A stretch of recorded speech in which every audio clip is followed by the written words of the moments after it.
Welcome to the Afrocentric Woman, where our mission is to inspire Black women to heal core wounds and embrace a luxurious and abundant lifestyle. Thank you for joining me. Let's talk, sis. Hello, welcome to the Afrocentric Woman. I want to start off by saying that single mothers are welcome to my channel, and this is a safe place for you. I would never allow bashing of single mothers on this channel. Um, I try to be as brutally honest about how challenging it is to be a single mother. I try to be as brutally honest as I can about how Black girls are reared to enter into dysfunctional relationships. And I do my best for those who are mothers um, to share what tips I've learned along the way that so we can stop this generational cycle of Black girls being reared to enter into dysfunctional relationships. Um, I mean, it's not necessarily anything to be proud of to have made mistakes in the past, but I do think it's very admirable to turn your life around and begin to make different decisions. We have a large contingency of our community, the Black community, that has been bashing single mothers for decades, and single mothers have been blamed for the downfall of the Black community when there are underdeveloped males who are out roaming the streets, committing crimes, fathering children that they don't stick around to raise, going in and out of jail, underachieving, not getting any resources, not accumulating any wealth. The absentee fathers get to ride off into the sunset and, be free and clear of responsibilities. And the single mothers are blamed for having raised these thugs and super predators and whatever else you want to call these menaces to our society. So on my channel, I won't do that. I know there's a variety of people that listen to my content. Some of who are single mothers, some who are mothers who are married or in committed relationships, some women who don't have children, who want children one day, some women who are happily child free and don't plan on having children, as well as, those who are partnered up and who may or may not want children. So, I can provide information from my perspective as a woman who has overcome some of the worst dysfunctions of Black society. And I'm still alive to tell my story, and I'm very grateful for that. Oh, sometimes it's almost a surprise. Like, I feel like so many Black women come from very hostile, toxic backgrounds. So when I talk to a Black woman who had both of her parents and had a pretty stable life and, maybe a few ups and downs, but nothing too traumatic or bad. It's almost like, oh yeah, that's right. People exist. There are Black women out there who had a great life growing up. It's just, all of my family members could all tell you stories of addiction and, foster care and, poverty and, trials and tribulations of, being Black in America. So, that's what I have expertise in from having lived the life and survived it and got out of it, as well as, through the community work that I do and working with Black people at a variety of different levels. And, being able to relate with them and just seeing even I've even seen much worse situations than my own. I've seen poverty. My job has taken me to poverty that you wouldn't even imagine that exists in the United States, of the way some subsects and some pockets of African Americans live. So that's my background. So initially I thought that I wanted to do this video without referring to the particular live stream that made me prioritize this video, because I wanted to do a video, sure, about single moms. Why not talk about that? But this definitely, made me prioritize getting this video out. A recent live stream that I witnessed that it was a sad. It was really, it hurt. It was hurtful on many levels, because it's a Black woman who is childless shaming women who have children with Dusties. And one thing that I can tell you as a woman who has a child with a dusty, is that childbirth, while it's beautiful, is so scary. You're basically on the brink of death. And, it's just so taxing on the body, the mind, and the spirit to bring a child into the world. And when you don't have the support of a capable father, a present father, it just makes the situation a bit traumatic. So that's kind of, where the background is. And I think that if you haven't been through that and you don't have empathy for single mothers, if you don't have empathy for mothers, period, then you may not get it. You may be more callous in the words that you use if you don't have a reverence for the sacrifice that it takes for a woman to bring life into this world. Even as a woman, if you don't have empathy, then you may be more callous in how you choose to talk about single mothers. Um, I worked with families years and years and years before I actually had my own child. So I've definitely have had a reverence for mothers. Seen many children be brought into the world, and I've seen the medical complications that can be associated with that. It's a well-known fact that Black women have the highest mortality and morbidity rates in the United States of America. So Black women are more likely to have major complications during childbirth, as well as they are, more likely to die during childbirth and have complications after. Black children have the highest infant mortality rate in the United States overall. You could break that down by jurisdiction or by state where you are, but just overall have poor health outcomes. So this is the backdrop of kind of like where we are, and we know that we don't have enough intact families. We know that we have a group of males that as a collective, they really don't value fatherhood as a collective. They don't value the step being a stepfather. Um they don't value children. They almost seem to hate children. And many of the things that the type of information that they put out, it seems like they hate children. Many of them have very pedophilic vibes, very predatory against Black girls.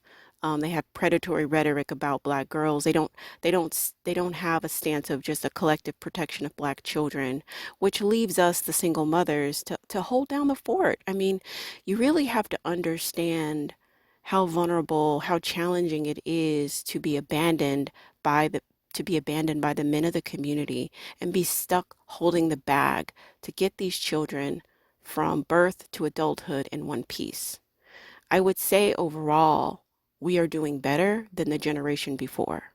I could say overall that we are doing better. Yes, we many of us have still have children who didn't pick the right mate because we were so loyal to Black men because we were reared to be. And I think that we can all agree on that. We can all agree that Black girls are reared to be loyal to the Black community, and they are reared to be loyal to Black men. And so since we come up in that dogma and that philosophy and that mindset, we have limited ourselves to the collective of the underdeveloped Black male, and then we get love bombed and we end up in a difficult situation, and just some many young and really weren't necessarily prepared, or just didn't have all the full information to make the best decision. So here you are with this child or children, and you're left holding the bag because the guy can just get up and walk out, or he just is just inadequate. He isn't co-parenting with you. He's not really there participating with you. I really feel that it's important as women first, whether you have children or you don't, that you increase your empathy and your compassion for single mothers who are doing their best. I promise you that single mothers who have been abandoned feel enough shame, feel enough guilt, feel enough regret on their own. They don't need you to pile on the shaming tactics, the guilting tactics, and the I'm better than you because I chose better than you. Um, there's Malosphere shows that say things like single mothers are for the streets, single mothers are for pumping and dumping, target single mothers because they're more desperate, things of that nature. So that's just something that gets circulated over and over. So at this point, I almost, I expect and I know that the malosphere is going to bash single mothers. That's what they do. That's how they get their clicks and views. And it definitely puts single mothers, because they're being targeted, it puts them in a more vulnerable state. So it would behoove us as a Black woman collective, those who have the interest of protecting Black women and girls and children, to help single mothers know that, hey, there are manipulative people out there targeting you specifically. There are con artists and scammers who are targeting you specifically, so that we can help raise their awareness so that they can keep themselves safe and keep their children safe. But what I expect on the woman empowerment and upliftment side of the community is I expect uh, compassion, empathy, listening.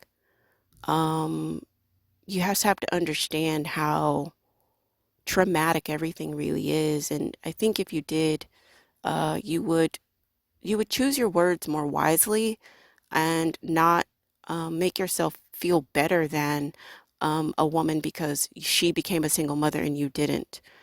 For me, I feel good about women who have, escaped becoming a single mother.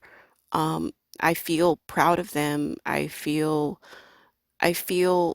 like we should honor even women who choose not to have children. I believe they need a more prominent um, space in our society.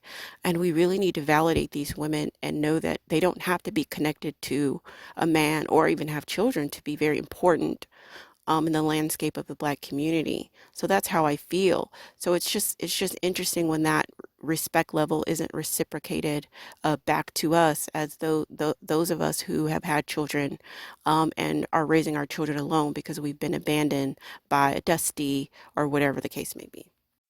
I really don't know who these people are, but apparently, somebody in the divestment community has accused a childless woman of, just bringing up old things about this person and, saying that their content isn't whatever it is that they want it to be. I mean, those types of comments, I feel that they're always going to come. The divestment movement, as I have understood, like my experience is there is a lot of pain. There is a lot of processing that has to happen, but when you start cleaning up mess, it gets really dirty before it gets clean. I don't know if you've ever organized your home or decluttered or gotten rid of things that are not serving you, but it gets really messy and really ugly before it gets beautiful. So I do think that on the divestment train, there is this place of processing pain because you've never had an opportunity to share it. I do think that there's a place for that, and there is maybe some lashing out and it's just difficult. And I think the word in and of itself, it just reminds me of divisive, reminds me of divisive. So there is a lot of division and divisiveness that's inherent in that word. I really like, this is a long term, but I like the term self-preservation of the Black woman. I like that term better than I do divestment, but whatever. It's all about semantics, but I just think that from an energetic perspective, you have to understand that division, divisive, divestment that's inherent in the word that may make it difficult to come together on any one thing. I do think just in general, it's easier to bring people together on what is it that you're for as opposed to what is it that you are against. But that can be another conversation for another day. So apparently some of these women are single mothers and they have criticisms about people, about their content, about their talking points, about their history of content. So, I mean, I think that it would be appropriate to counter the position on their talking points. I think that that's all fair in terms of content debate and sharpening iron or sharing ideas or expanding. Stay focused on the points that are being shared. But when you take, like, let's just say rape. Let's say a woman has been raped before and she's a survivor and you guys have a disagreement about something, and you're like, that's why 2 years ago. It's just like, what?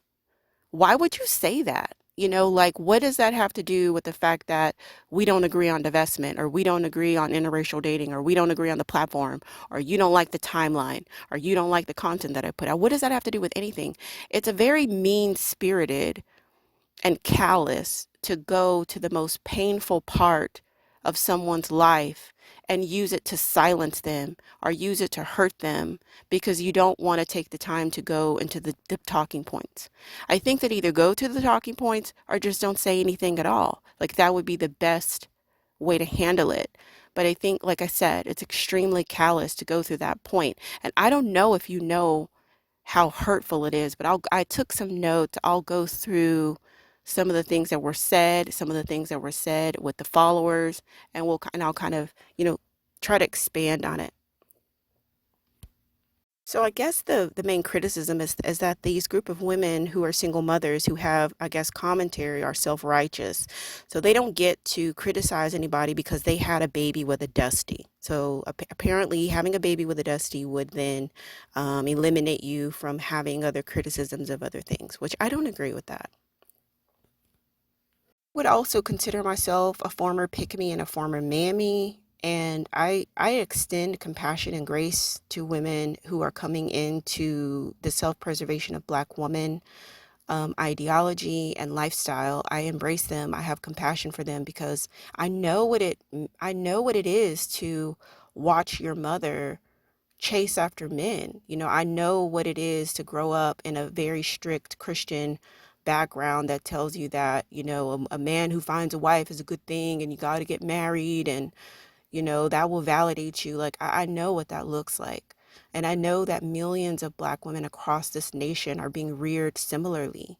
So that is why I have a deep compassion for women who, it's the natural progression to be a mammy in the Black community. It's the natural progression to be a pick-me. If you are a self-preserving Black woman and you come from the Black community, you are an anomaly. You are in the minority. Something happened along the line that shook things up from you, that pulled you from the natural progression of what everything is leading you towards. The music, the religion, the family structures, the way people relate, all leads to Black women becoming mammies and pick-me's. So there's nothing like, we have to have compassion for each other. We have to be welcoming to one another. We have to embrace one another once we decide to do different, when we decide to change, when we decide to leave pick-misha and mammyism behind. It's hard to feel loved and appreciated when you turn to this tone and you're like, you N-words, you niggas this and you niggas that. It feels weird. You'll notice on my channel I really don't use the N-word very much. I hardly ever. uh it's just not really a part of my diction, and it's hard for me to hear from a sister who's supposed to, love and respect me. It's hard for me to hear her say, you niggas, even to the people who supposedly support you. It's just strange. And it feels harsh. It feels alienating, and it feels a bit degrading to be called you niggas. Was a quote that was particularly difficult to hear. You let a dusty nigga hit it raw and knock you up, and now you're telling me that I'm stupid for dating a Black man who pays bills. That was hard to hear. It was just unnecessary. Like, I understand that someone may be criticizing your relationship with your Black man. I mean, I have, some content on my channel talking about a rare Black man provider. So I'm not a swirler or a divester, so I can understand you defending your relationship. I just don't think that the dusty nigga hitting it's vulgar, it's rude, it's hurtful, and it's unnecessary to make your point. You can make your point without exploiting that particular trauma.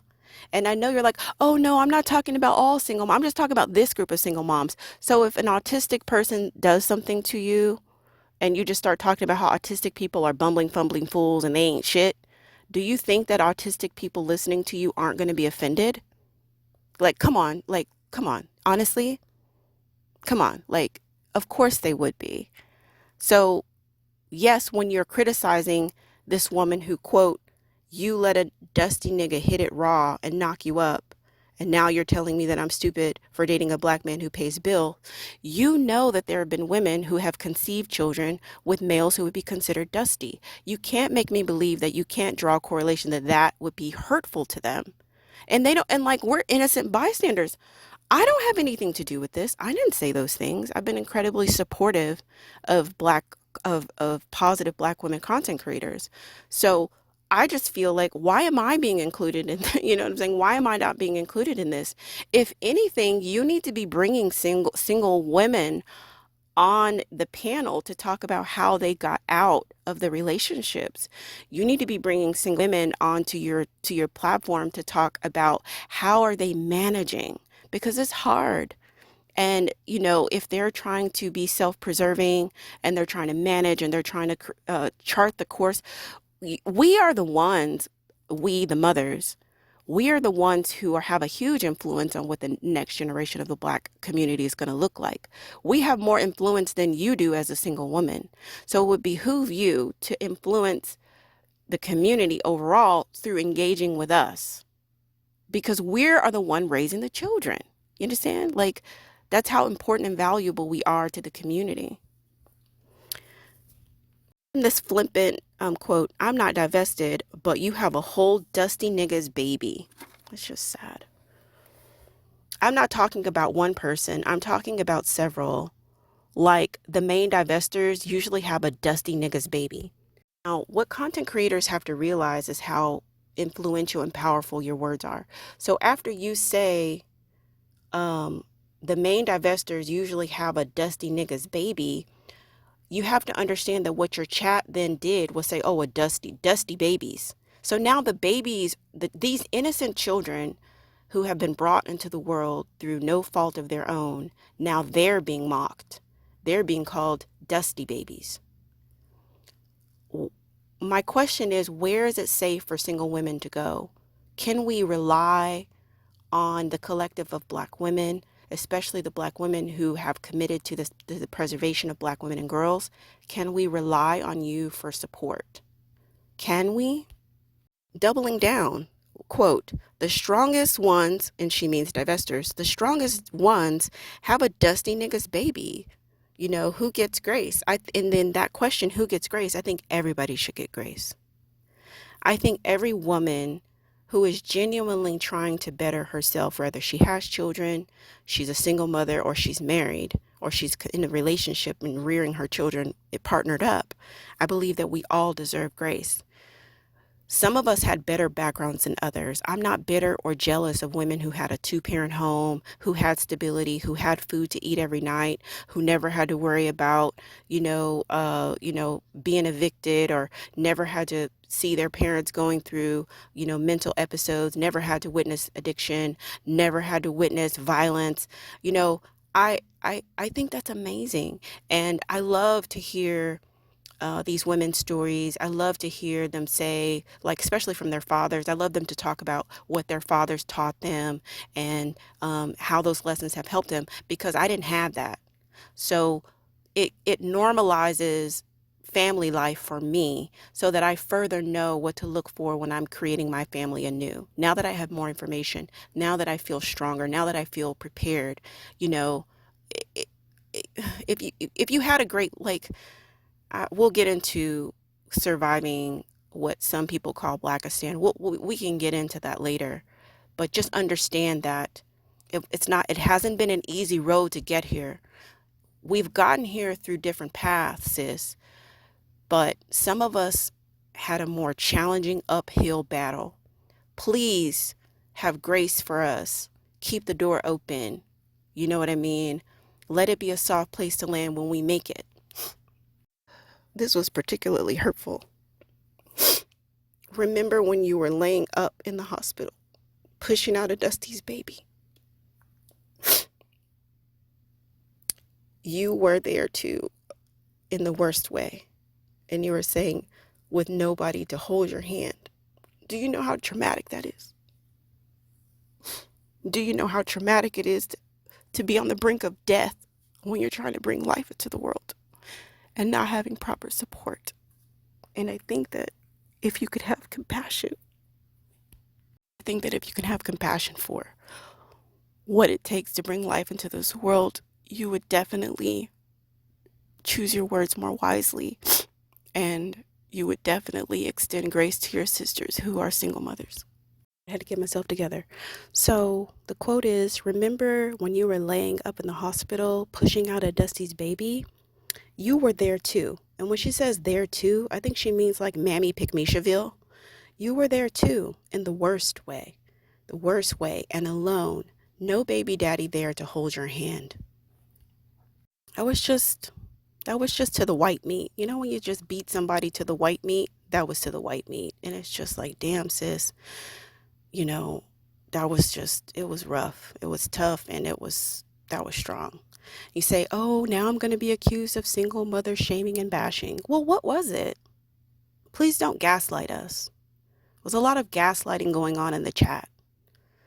And for me, I'm a respectful person, and I'm not a drone.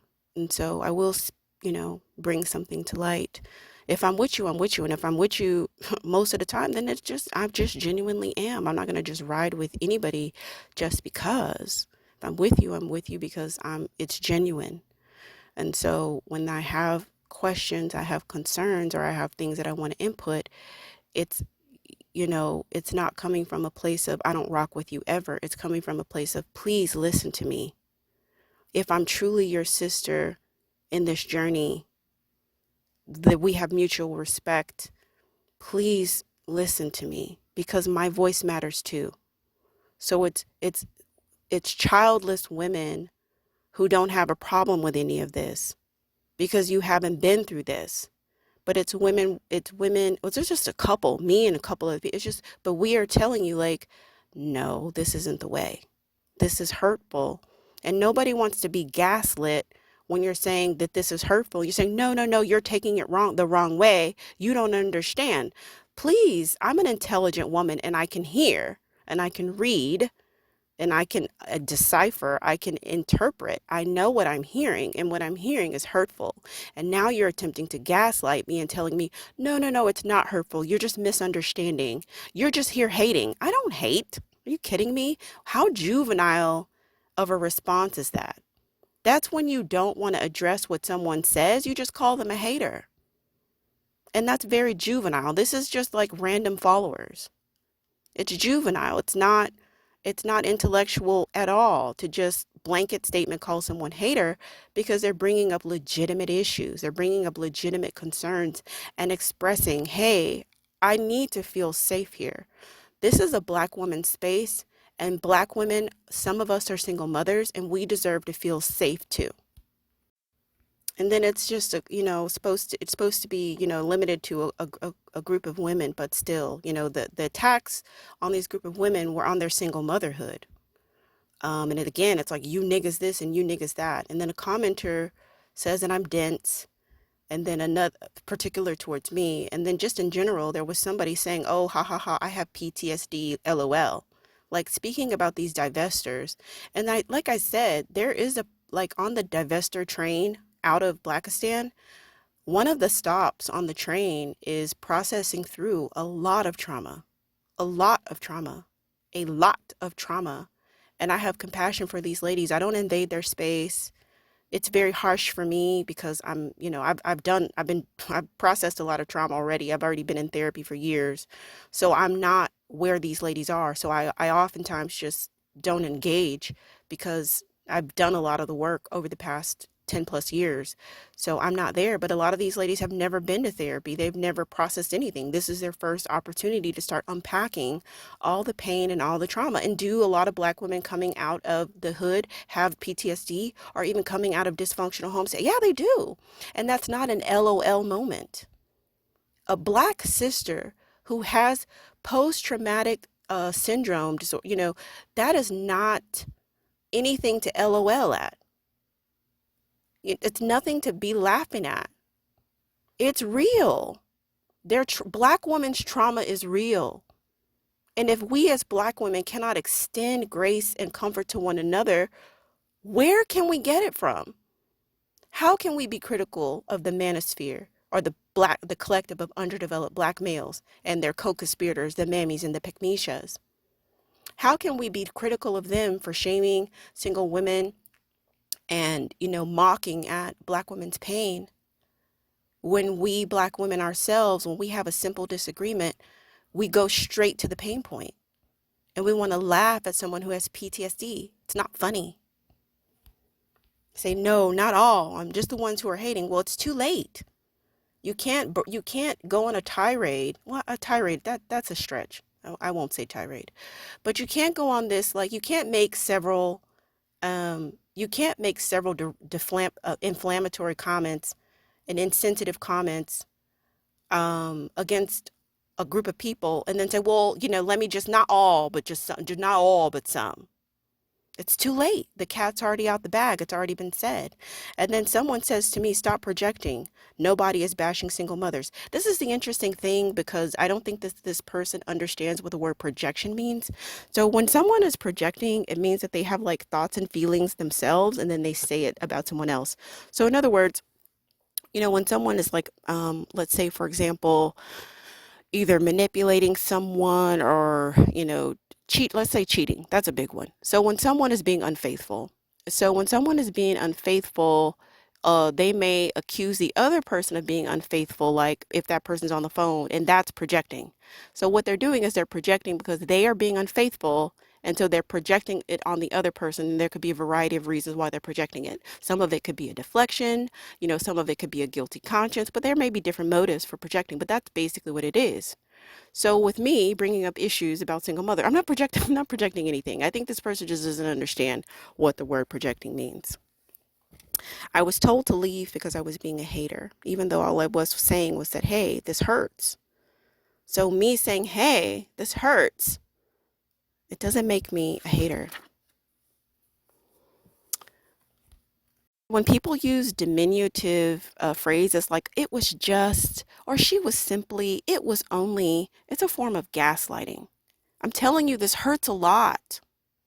What you said about being alone and pushing out your child, that hurt.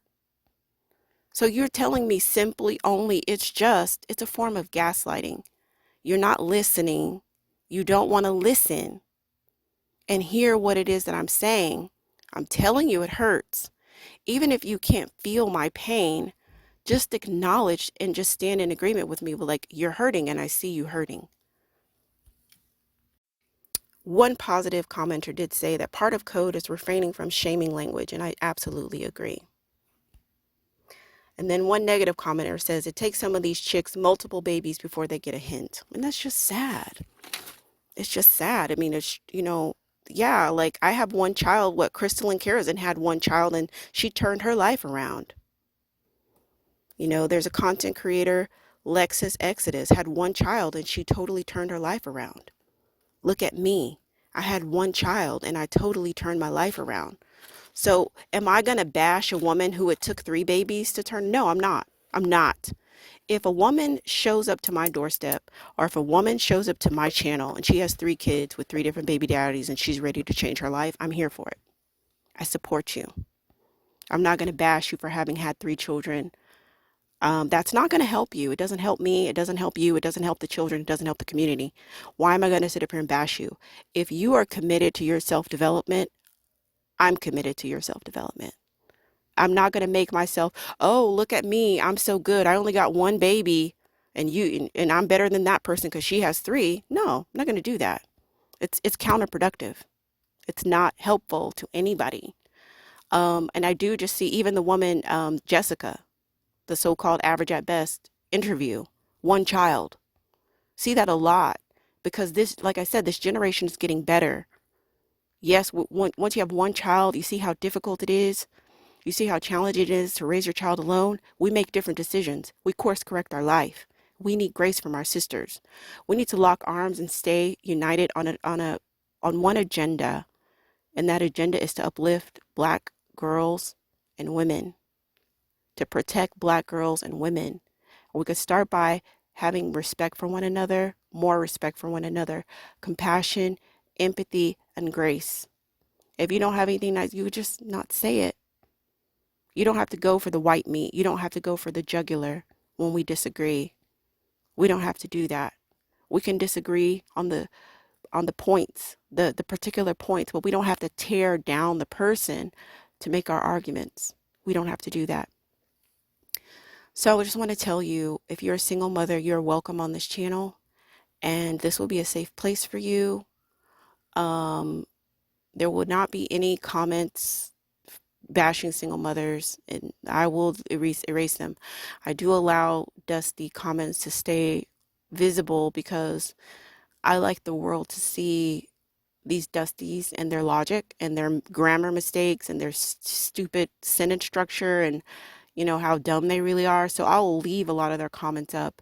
But if anybody has anything negative, if anybody has anything derogatory to say about single mothers, it will not fly, not on this channel. I thank you for listening, and I thank you for supporting my channel. And please do leave a comment and let me know your thoughts about this and what I can do to help welcome more single mothers to this channel and make you feel more safe and provide more resources that will be beneficial to your life. Please let me know. I look forward to reading your comments. Peace and love. And I appreciate you. Thank you so much for sharing your time and attention with the Afrocentric Woman. Special gratitude to our subscribers. If you'd like to stay connected with this channel and you haven't subscribed yet, please do so by hitting the subscribe button and the notification bell. If you like this content, please hit the like button. If you have any comments or thoughts about the content shared, please drop down into the comment section and let us know. Remember, you are worthy, you are enough, you are unique, and you are lovable. And I appreciate you.